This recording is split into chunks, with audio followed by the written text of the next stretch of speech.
La famille, c'est parti, deuxième épisode. Pour le premier, il y avait des nains. J'ai pas pu ramener des personnages insolites à chaque fois. Bref. Tu voulais dire quoi? Non. Ah, t'attends le nain? Voilà, c'est ce que j'allais dire. Voilà, c'est ce que j'allais dire. Je suis un Bref, royal. on va parler de la blockchain pour ce deuxième épisode. Donc la blockchain, ça va être sûrement l'un des épisodes les plus techniques. Et les plus vastes, parce que c'est très technique, c'est des termes techniques. Donc soyez à l'écoute. Notre but, nous, c'est de l'expliquer le plus simplement possible. Voilà, pour rendre ça simple, Accessible.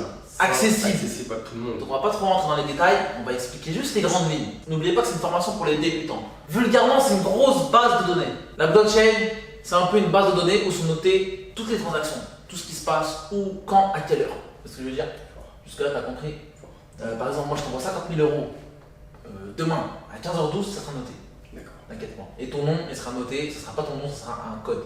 D'accord. Simple. Et ça, ce genre de transaction, tu peux le trouver sur internet. C'est libre d'accès. La blockchain, c'est un peu le poumon des crypto-monnaies, c'est ce qui permet aux cryptos de fonctionner. Bref, la blockchain, c'est décentralisé, c'est-à-dire qu'il n'y a pas de gouvernement, ni de banque, ni une seule personne qui a la main mise dessus. C'est ce que je veux dire. C'est le peuple qui gère la crypto-monnaie. Quand on dit le peuple, c'est des mineurs. Toi, tu peux devenir un mineur, moi, je peux être un mineur, toi, tu peux être un mineur. Un mineur, c'est quoi? C'est un mec qui permet Au réseau de fonctionner et c'est lui un peu qui crée la crypto-monnaie. Voilà. Entre guillemets, c'est quelqu'un qui achète Du matériel, qui a des ressources matérielles, des ressources numériques, du temps, de l'argent, de l'argent, de l'espace. d'espace. Et grâce à ça, il va miner. Par exemple, du bitcoin, il va le miner. On va dire, allez, il a un jardin. Il va acheter 2, 3, 4 PC, bam, il va commencer à miner du bitcoin. Ok. Il faut de l'électricité, ça fait du bruit. T'as vu, c'est un boucan pas possible. Parce qu'en fait, tous les ordinateurs et tout, tu vois, ils ronflent. Tu vois. Ok. Je vois que par exemple, quand tu joues avec, par exemple, si je joue avec ça sur. Si je joue à FIFA 21 sur ça, mon ordi il va ronfler. Ok. Et bah, c'est pareil pour miner le bitcoin. Tu vois ou pas? Fort. Donc voilà, C'est il faut du gros matériel, des gros processeurs, bref. des fermes de production de crypto. Et il faut savoir aussi que un mineur, quelqu'un qui mine une crypto-monnaie, il peut être partout. Il peut être à Paris, en Poitou-Charentes, en Meurthe-et-Moselle, à Marseille. Voilà, ce réseau il est décentralisé, donc il appartient à tout le monde. Tout le monde a la possibilité de miner une crypto-monnaie si, bien évidemment, il y a les ressources, le temps et l'argent. Simple. Voilà, clairement. Simple. Simple, concis. Et chaque mineur, en fait, il détient une pièce du puzzle. Genre, ce que je veux dire. Ouais. C'est-à-dire, en fait, tu peux pas hacker le réseau. Pourquoi? Toi, tu as un certain pourcentage, moi, j'ai un certain pourcentage, et toi aussi. Sauf que toi, tu es en Afrique du Sud. Moi, je suis à Paname. Toi, tu es où? Au Japon. Tu vois ce que je veux dire? Et va trouver le mec qui est au Japon. Ouais, c'est un braquage très complexe. Exactement. Parce qu'il y a tellement des milliers et des milliers d'utilisateurs qui minent une crypto-monnaie que le réseau de la blockchain, en fait, finalement, Il est sécurisé. il est sécurisé. Très, très sécurisé. Et ce qui fait, cette magie de la crypto-monnaie finalement, c'est que c'est sécurisé et ça reste anonyme. Quand il y a une transaction qui est inscrite sur une chaîne de blocs, donc ça c'est un peu technique, et c'est anonyme et il y a le temps, l'heure, la date où est inscrite la transaction qui a eu lieu. Voilà. Maintenant, on va parler du type de blockchain. Blockchain ouverte. La blockchain ouverte, c'est les blockchains où n'importe qui peut participer à ce réseau-là. Toi, moi, Pierre, Paul, Jacques, voilà. Il peut participer à ce réseau-là en ayant des ressources, du temps et de l'argent. Second type de blockchain, des blockchains Fermé. fermées. Ça appliqué uniquement à certaines sociétés. Par exemple, le Ripple, c'est pas tout le monde qui peut devenir un mineur du Ripple. C'est ce que je veux dire.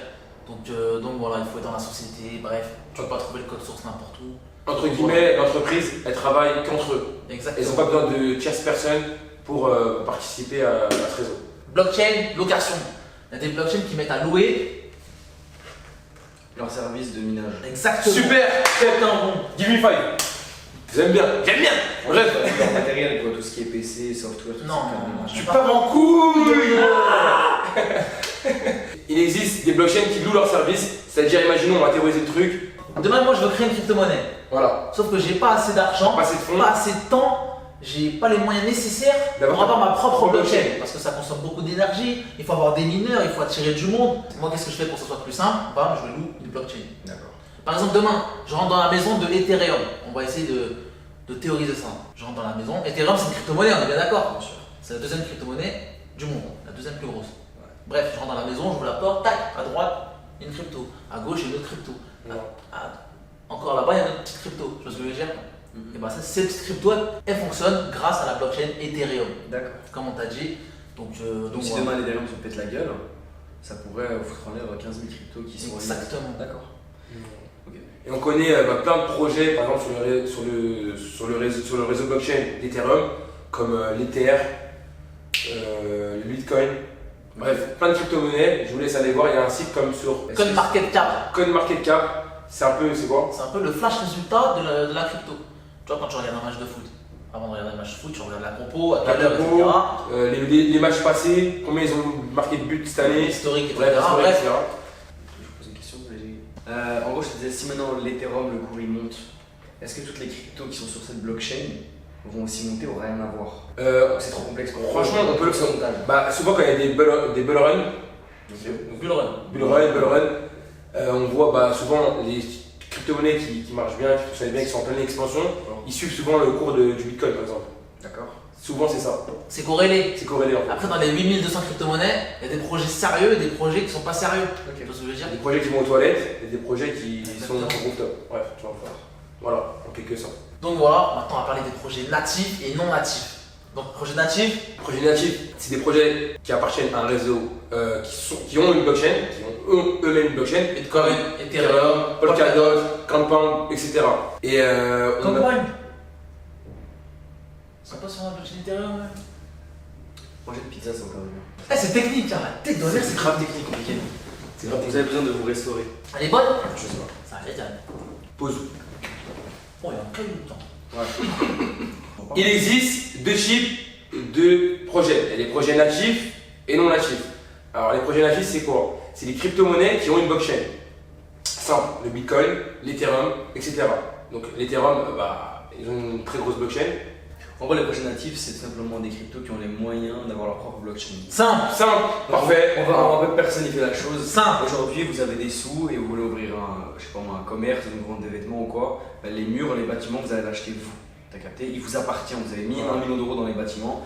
Demain, c'est à vous. Vous n'avez pas payé de loyer. C'est le vôtre. C'est ça. Alors qu'un non natif, tu vas louer une blockchain qui ne t'appartient pas. Tu Exactement. vas louer les services. Par exemple, tu vas louer un fonds de commerce. Tu vas payer 5 000 euros par mois de loyer pour pouvoir avoir un bâtiment qui en vaut 1 million, par exemple. Tout simplement. Bref, il y a plusieurs blockchains. Donc, il y a la blockchain Bitcoin, Ethereum et plein d'autres. Et en fait, chacun a sa spécialité, chacun elles ont ses fonctionnalités. L'avantage, le truc, Donc, chaque D'accord. petite crypto-monnaie. Donc voilà, si vous avez des questions par rapport à la blockchain, n'hésitez pas à les poser. Maintenant, on va parler des différentes typologies de tokens. C'est simple, il y a différentes typologies. C'est comme tu regardes le foot. Il y a la Ligue 1, la Bundesliga. Première ligue, Bundesliga, Serie A, nanana, nanana, nanana, nanana. C'est pareil pour les cryptos. Il y a 4 catégories. Premièrement, c'est les crypto-monnaies, c'est les plus grosses. Tu vois ce que je veux dire? Donc, exemple Bitcoin, Litecoin, Zcash. Et en fait, c'est des crypto-monnaies, en fait, il n'y a pas de réel projet derrière. C'est plus pour t'envoyer des fonds, je m'envoie des fonds, je te renvoie des fonds, bref, on spécule dessus, tu vois ce que je veux dire? Il n'y a pas de réel projet. Ok. Deuxièmement, il y a les jetons de plateforme. Là, c'est les coins. Les coins. Donc, les coins, en fait, c'est des cryptos qui offrent leur propre structure de blockchain. Voilà. Ethereum, Neo, EOS, Wave, bref. Donc, c'est des cryptos, en fait, elles sont tellement grosses qu'elles peuvent permettre d'accueillir des petites crypto-monnaies. D'accord. Voilà, simple. Simple et concis, précis, célèbre. Pose pas de questions. En fait, on va donner un exemple, c'est quoi? Il sera peut-être un peu farfelu. T'as vu quand tu vas dans un carrefour, hypermarché, quand tu rentres dans le carrefour, il y a plusieurs boutiques à l'entrée. Tu vois, des petites boutiques. T'as capté, mais c'est un peu le même principe. En vrai, ils vont utiliser le bâtiment Carrefour pour avoir leur petite boutique toute mignonne, etc. qui vont louer à Carrefour. Donc chaque mois, ils vont payer à Carrefour 5, 10, 15, 20 000 euros pour pouvoir louer un petit emplacement commercial. Numériquement, c'est à peu près la même chose. Voilà.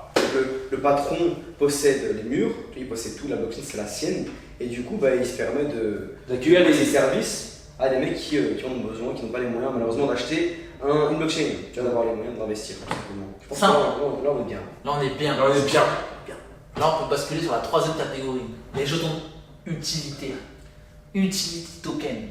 La majorité des cryptos sont dans cette catégorie. En fait, c'est des cryptos intermédiaires. Elles sont entre petites et grandes. Tu vois ce que je veux dire? Par exemple, EOS, Chiliz, Engine, Augur, bref, c'est des petites cryptos. Qui ont, eux, leur projet derrière. Exactement. Voilà, comme le Chiliz, vous pouvez vous renseigner, ils ont un projet en rapport avec les sports, le monde du e-sport, etc. Projet complètement dingue. C'est un projet qui est complètement dingue et qui est inscrit sur une blockchain.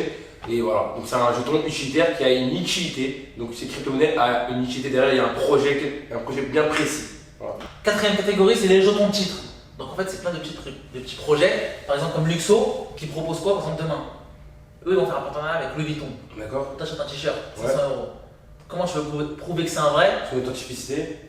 Eux, ils vont permettre d'authentifier tout ça. C'est un petit code qui est répertorié sur la blockchain et en fait, tout sera Tu auras toute la traçabilité du t-shirt. Exactement. Où il est défait, qui l'a déjà porté, si c'est une deuxième main, si c'est un faux, Voilà. si c'est un vrai. Tout son historique. C'est un peu exactement comme un numéro de châssis de voiture en fait. T'as tout. Simple et efficace. Donc voilà, on a parlé de la blockchain, de différentes typologies. Tu penses qu'ils ont compris ou pas? Je pense que c'est bon là. On a essayé de faire simple, concis, précis. Dans tous les cas, c'est un sujet, je pense que c'est le sujet sur la formation le plus complexe, on va pas se mentir. Là, après, je vous invite de rejoindre ton groupe Telegram Ouais. et où tu pourras mieux expliquer s'il y a des questions. Dans le pire des cas, l'espace commentaire UseGag, il est là pour ça. Donc vous posez 1 milliard de questions, on vous enverra les meilleurs professionnels du monde pour vous répondre, qui est monsieur ici. Ça fait plaisir. Donc en gros, ouais, si vous avez des questions, posez-les en commentaire, c'est là pour ça. Et de toute façon, je pense que la communauté crypto, elle s'entraide. T'as capté? Exactement. Donc si un mec, parce que tu vois, on n'est pas des génies, hein, attention, on n'est pas des mecs qui connaissent tout et tout. Il y a des mecs, on est ouvert à toute proposition. Donc si jamais une question et qu'il y en a un parmi vous qui regarde et qui a la réponse à une de ces questions, il peut répondre. N'hésitez pas à répondre dans les commentaires. Likez, commentez, donnez de la force. Et puis rendez-vous pour le 3e épisode. Fort.